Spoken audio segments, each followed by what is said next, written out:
Everyone, तो मेरा नाम आराधना है और मैं एक रियल एस्टेट कंपनी में जॉब करती हूँ। तो कल मेरी इतनी ज़्यादा तबीयत ख़राब हो गई थी कि मुझे ऐसा लग रहा था हॉस्पिटल में मुझे एडमिट करने की ज़रूरत पड़ेगी। लाइक इतना ज़्यादा फीवर, स्वेटिंग और मतलब बहुत सारी चीज़ें हो रही थी। और ये ना रात को हो रही थी। दिन में होता तो हम डॉक्टर को भी दिखा रहे थे, बट मेरे को रात में लग रहा था कहाँ जाऊँ, हस्बैंड को भी क्यों डिस्टर्ब करूँ।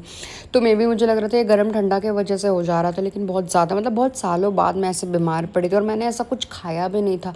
तो ना डाइजेशन प्रॉब्लम भी हो गई थी। आई गेस मैंने एक पिज़्ज़ा खाया था लास्ट टाइम, मुझे लगता है वही मतलब नुकसान कर गया होगा मुझे। बट सुबह उठ के मुझे लगा घर में बैठे हो, मुझे घर में ना मन नहीं लगता, तो मुझे रोज़ ऑफिस जाना होता। तो मैंने सोचा घर में बैठ के करना क्या, तो मैं ऑफिस के लिए चली गई।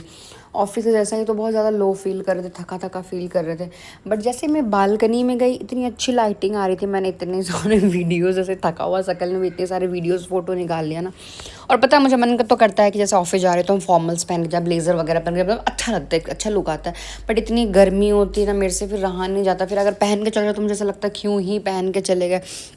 और घर आने के बाद दवा खाना था, तो मैंने खाना उतना कुछ बना नहीं था, बट जो भी था दिन का मैंने गर्म करके खा लिया, क्योंकि दवा ना खाओ ना अगर तो फिर प्रॉब्लम हो जाती है। और इस बीच में मतलब ऑफिस से आने के बाद ना दूसरी ड्यूटी ईवा के साथ देना होता। ऑफिस वाला तो मैं फिर भी मैनेज कर लेती हूँ, लेकिन ईवा इतना शरारती हो गई, इतनी बदमाश हो गई ना, कुछ भी सामान अगर आप छोड़ के चले जाओ ना 2 सेकंड के अंदर तो तोड़ देगी। तो मेरे घर के नीचे ना किसी का गाड़ी, न्यू गाड़ी आया था, तो उन्होंने 3-4 मिठाई ला के दिया था हमें खाने के लिए, मतलब एज अ प्रसाद। ईवा ने देख लिया, 2 मिठाई उसी समय ख़त्म कर दी। इतने बड़े बड़े वो मिठाई थी, मतलब मेरे से एक खाया नहीं जा सकता था। वो बंदी ने 2 खा लिया और वो सामने अंकल ने दे दिया कि बच्ची ये दे दो, उसको खिला दो। पर वैसे हमारे यहाँ पे बोलते हैं कि कहीं भी बाहर से कुछ आता है ना, तो सबसे पहले बड़े मतलब बड़े बुजुर्ग को खाना चाहिए, फिर बच्चों को देना चाहिए। और मैं खाना खा रही थी तब तक ये इतना ऊपर, इतनी बदम, 2 बार ये लड़की यहाँ से गिर चुकी है, लेकिन तब भी ये डरती नहीं है।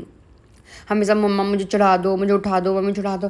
और खाने के बाद मुझे याद है कि चने भी मेरे घर में बने थे। दोपहर में ऑफिस में थी, तो मेरा नायका से ना पार्सल आया था। बेसिकली ये स्ट्रेटनर था, फिलिप्स का जो कॉम वाला स्ट्रेटनर होता है ना, वो था। और मैं देखो बॉडी लोशन यहाँ पे लगा रही थी, इसने देख लिया, पता नहीं कैसे सारा बॉडी लोशन निकाल के, देख लो कपड़े भी कितने गंदे कर लिए इसने। दिन में इसके 3 कपड़े चेंज होने के बाद ये इसकी हालत। और इससे ये मेकअप लवर ना बिल्कुल मेरे जैसे मेकअप लवर हो गए।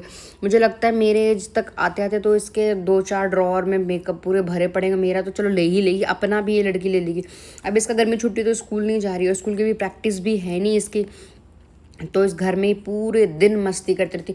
और आज मुझे एक मेड फाइनलाइज़ किया है मैंने, जस्ट झाड़ू पोछा बर्तन के, रेस्ट ऑफ द काम तो हमारा जो हाउस है दूसरा क्यूट है वही करता है।